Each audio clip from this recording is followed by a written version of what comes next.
Objek selanjutnya adalah pembelahan mitosis dan pembelahan meiosis.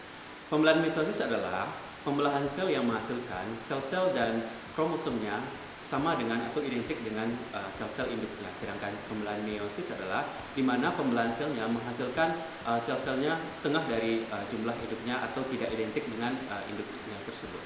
Ciri-ciri pembelahan meiosis yaitu terjadi pada sel kelamin atau sel gonad. Jumlah sel anaknya terdiri dari 4 sel. Jumlah kromosom sel anak tidak identik dengan induknya dan terjadi dalam 2 rangkaian pembelahan sel. Untuk ciri dari pembelahan mitosis terjadi dalam 1 rangkaian pembelahan sel. Yang pertama yaitu fase profase, kedua fase metafase, yang ketiga fase anafase, dan selanjutnya fase telofase yang menghasilkan 2 sel anak. Sedangkan pada pembelahan meiosis terdiri dari 2 pembelahan sel. Yang pertama yaitu meiosis 1 dan meiosis 2. Meiosis 1 ada profase 1, ada metafase 1, ada anafase 1, dan telofase 1.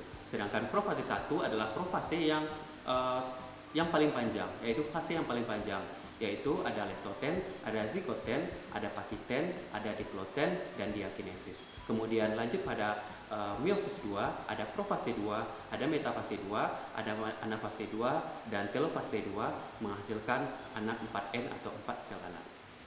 Untuk pembelahan mitosis, bahan yang digunakan adalah akar bawang atau Allium cepa yang telah dikenyambahkan selama 3 hari. Kemudian ada larutan carnoise, kemudian ada larutan HCl, kemudian menggunakan alat bedah, kemudian menggunakan bunsen, dan menggunakan objek gelas untuk pengamatan mitosis nantinya.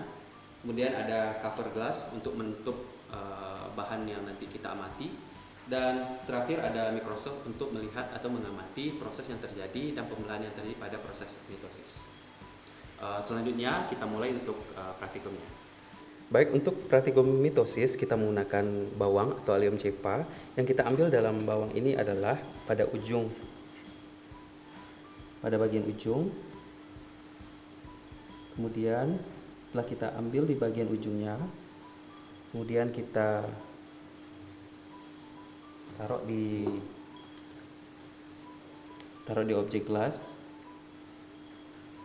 Kemudian setelah itu kita larutkan dengan larutan carnoise selama 30 sampai 60 menit. Dan kita masukkan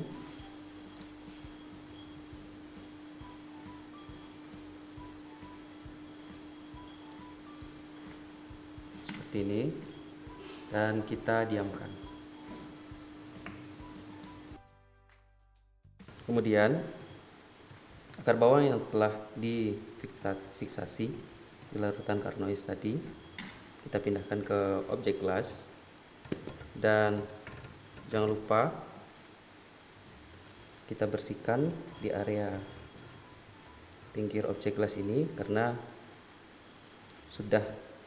takutnya nanti masih ada larutan carnoise-nya di sini.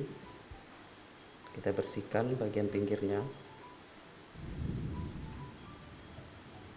Setelah bersih, kemudian kita teteskan 1 tetes larutan HCl 1N .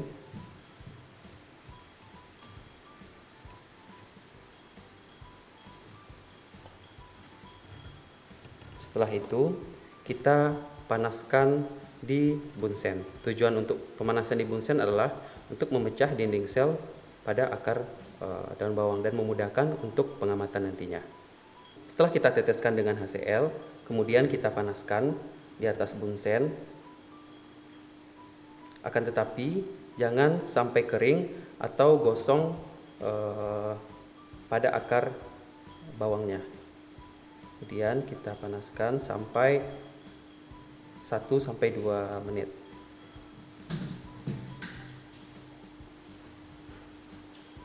Setelah HCl-nya mengering, kemudian kita bersihkan di area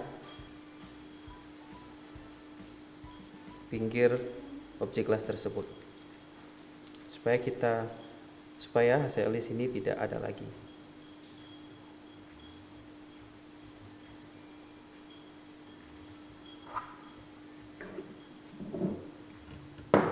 Oke.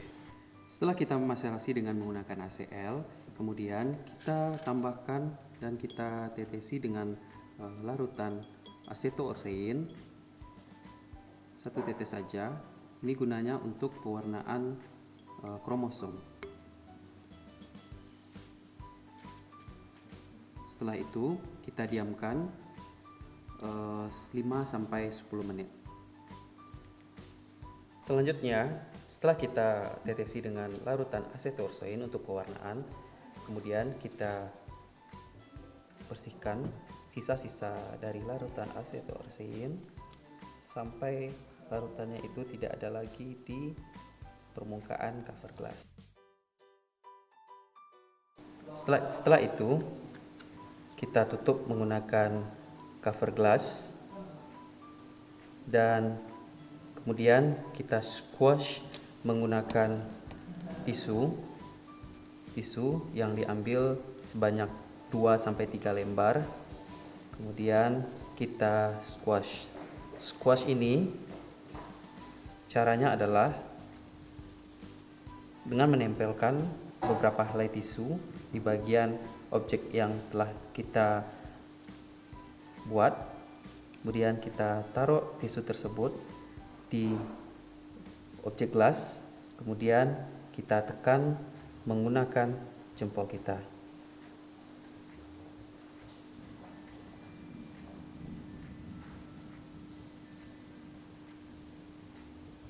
Setelah itu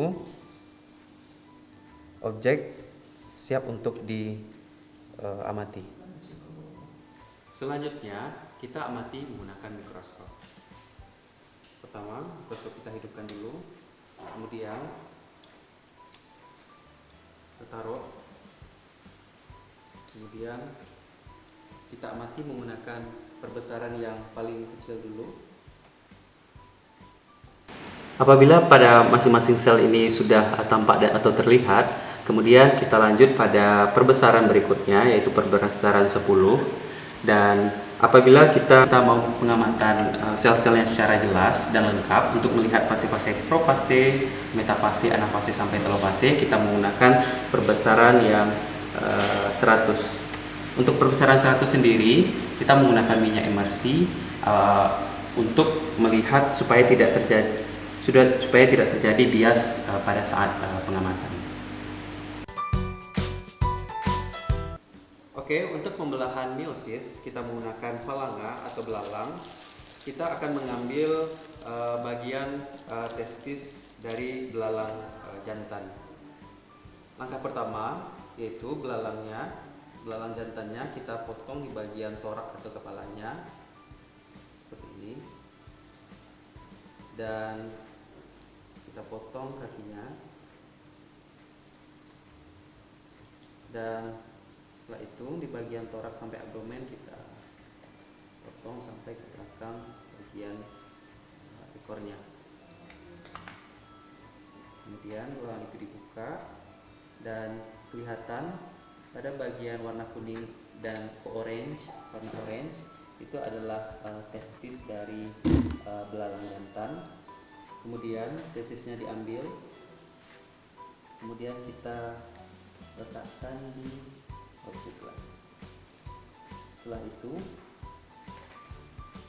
testis belalang jantan itu kemudian kita pisahkan dan kita cacah kecil-kecil.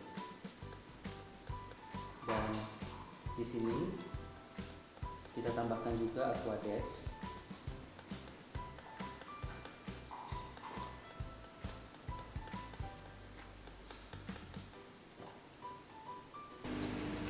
Setelah testisnya diuraikan kecil-kecil, kemudian kita serap sisa aquades tersebut menggunakan tisu hingga aquadesnya tidak ada lagi di permukaan objek gelasnya. Seperti ini.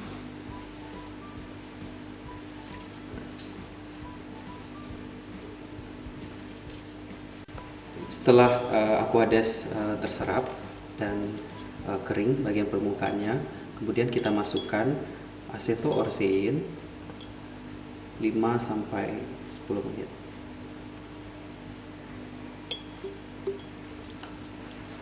Kemudian kita tunggu 5-10 menit. Setelah kita tunggu 5-10 menit, kemudian kita serap larutan acetoorsein yang tersisa pada bagian atas objek gelas, hingga larutannya itu tidak ada lagi menempel di bagian atas objek gelas tersebut. Setelah kita beri acetoorsein, kemudian kita tutup menggunakan cover glass, kemudian kita squash sama seperti praktikum mitosis. Kemudian kita tekan menggunakan jempol kanan atau jempol kiri menggunakan tisu, dan kita letakkan tisu di bagian atas cover glass. Kemudian kita tekan satu irama ke atas ke bawah atau kiri ke kanan. Kita yakinkan bahwa selnya itu pecah untuk melihat fase-fase yang terjadi pada proses pembelahan sel meiosis. Setelah itu, preparatnya siap untuk diamati menggunakan mikroskop. Setelah itu, preparatnya setelah dibuat, kemudian kita amati menggunakan mikroskop. Terlebih dahulu, sama seperti praktikum mitosis, kita menggunakan perbesaran yang paling kecil dulu, yaitu perbesaran 4 kali. Kemudian apabila sel-selnya udah kelihatan, kemudian kita lanjutkan menggunakan perbesaran 10 kali. Dan apabila kita mau melihat fase-fase apa aja yang terjadi seperti profase, metafase, anafase, dan sampai telofase, dan kita menggunakan perbesaran 40 atau perbesaran 100 seperti ini.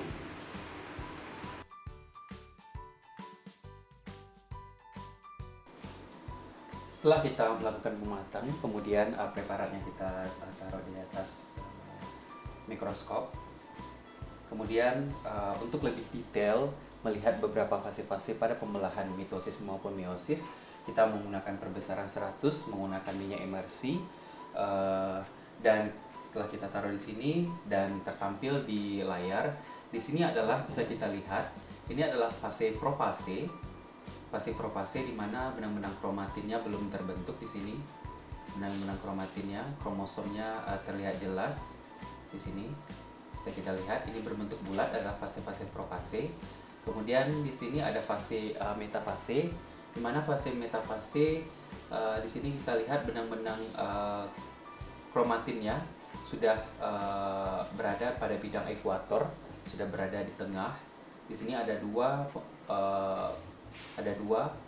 proses pembelahan pada tahap metafase, dan yang ketiga adalah pembelahan sel pada telofase. Bisa kita lihat di sini sudah terbentuk 2 sel anak, dan bisa kita lihat di sini benang-benang selnya sudah menuju ke kutub yang berlawanan. Jadi di sini dia sudah terbagi menjadi 2 sel. Demikianlah materi mengenai mitosis dan meiosis. Apabila ada salah dan janggal, saya mohon maaf. Semoga bermanfaat.